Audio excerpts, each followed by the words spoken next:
inventor. I have like a few questions for you. You're free to answer whatever you want. I'm honestly going to start with the really cliche question for you as a teacher. Why did you decide to become a teacher, and like, what's your teaching philosophy? Well, I used to be an architect at first, and then when I decided to become a teacher because I wanted to contribute to the society in any way. And I've seen that in teaching and in weaponizing people with education, it's the most decent thing to do in life for me to teach.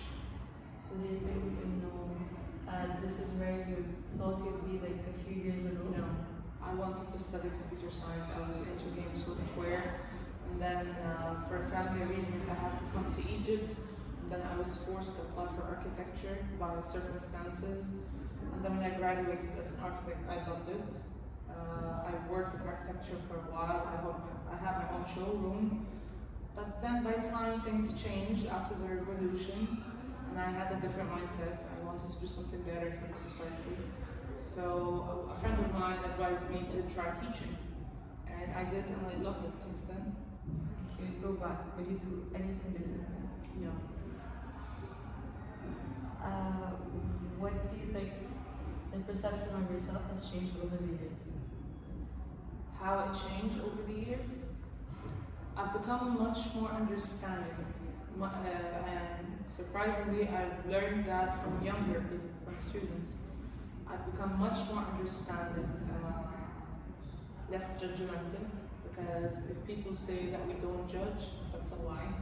We all judge, but it's a matter of acceptance after judgment. Do we accept? I've learned acceptance because I've came across a lot of different students from different backgrounds, different beliefs, different nationalities, and I've learned so much from them. So if anything, it helped me to become a better person throughout the years, more understanding, more open to differences, more open to listen. So yeah. Like, attributing the position you're in as a teacher, do you think you know this generation? It's a complicated I'm learning each year. I'm learning more and more about the generation because it's a very tricky one, and people. The weird thing is that most people keep criticizing the generation without understanding what the generation went through to become what they are right now.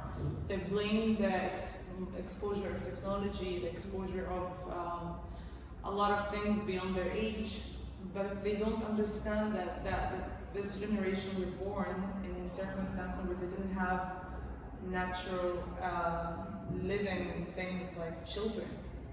They had to become older ahead of time. You guys went through Corona, which is a pandemic. I never went through a pandemic as a child. You've learned different things that you were not supposed to be learning right now. So I cannot blame the generation. So I'm trying to understand and learn more. Would you blame a person? Would I blame a person? I need to listen first. Because I don't like victimizing. Like, I don't like that. I don't like always blaming the circumstances as well. Because even if that's the case, I will always ask, what did you do about it? Okay, what do you think you could say that you're mostly passionate about, and why? Comes as a surprise, I'm mostly passionate about teaching and the interactions with my students. Why? It makes me feel alive. I get blamed from my own family because I dedicate a lot of time to them, more than I should. And sometimes in an unhealthy way, because sometimes when I go back home, I keep answering phone calls, I keep answering texts at whatever time. Sometimes I receive messages at 8:30 a.m. But it doesn't burden me.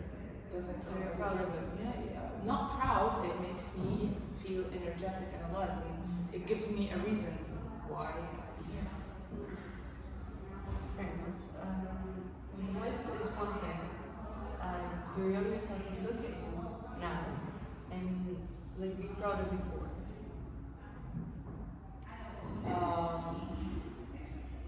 Helping certain students reach and meet the best of their potentials. I had some of my students that I still remember are still friends. They work right now, they have jobs and careers. First, when I saw them, they were troublemakers. They had nothing to do with the major they're in right now, or the career path they're in right now. Everyone thought they're going to be somewhere else. They're not that good academically. But then when we work together, I've helped the students throughout different stages of their lives, not just in school, it's outside school as well, and in university and in career. And when I look at my student, where she or he is right now, I'm very, very proud, very proud. Makes sense. It explains more about the understanding of the generation. Yes. And what's something that your younger self would be disappointed in, or may be disappointed in? In certain situations, I'm going to talk about career-wise, not with the students if I put myself out. I need to prioritize myself, my health, my mental health at certain situations at workplace, and I don't do that. So I know I'm disappointed in that. I should do that. Do you think in some time in the road you're gonna actually be able to do that and put everything aside? I started to do that in a way where I reach middle ground, because at the end, if I'm drained and I'm not balanced, I won't be able to do what I love with my students.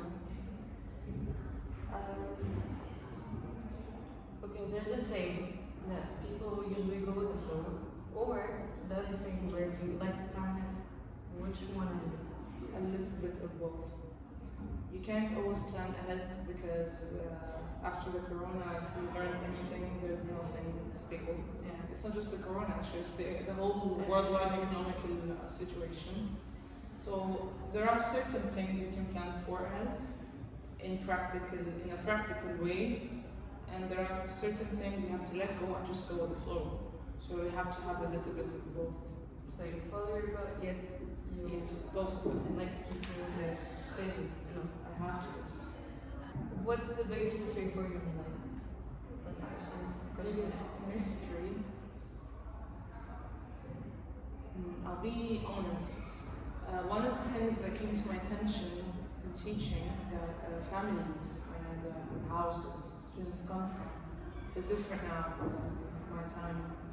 My time, I've never heard of the word divorce.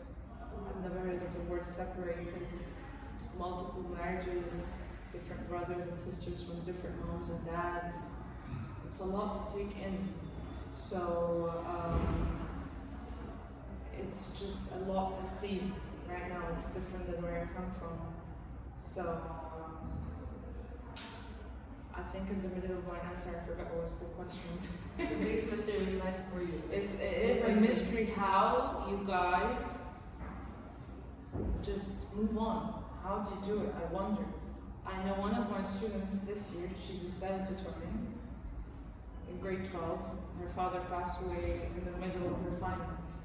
The next day she just came to her final exam, completely looking fine and ready to have the exam. She got her marks up, untouchable. And I was wondering, how do you do it? So sometimes it's a mystery. In that younger generation, they have a magical strength that's weird. That to overcome such circumstances, the houses, the families, the fights, the death of the loved ones, and they just come to school, have their exams, see their friends, and move on.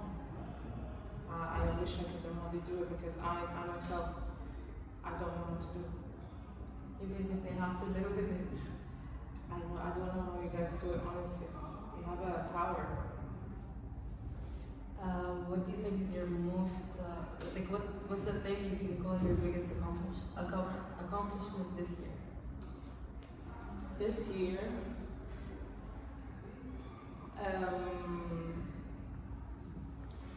I think I teach AP Art and Design, and this year I had a huge number, and a variety in the type of different portfolios that they digitally submit. It was a challenge, a huge challenge for me. I had 8 students who survived. The rest, they just dropped the course. It's very tough. We had to work together beyond the walls of the classroom. We used to spend hours, 7 hours a day, somewhere in workplaces just working. And I managed to have some of the students who wanted to give up to continue and deliver the submit in 2 days, maybe less. A submission that takes a year.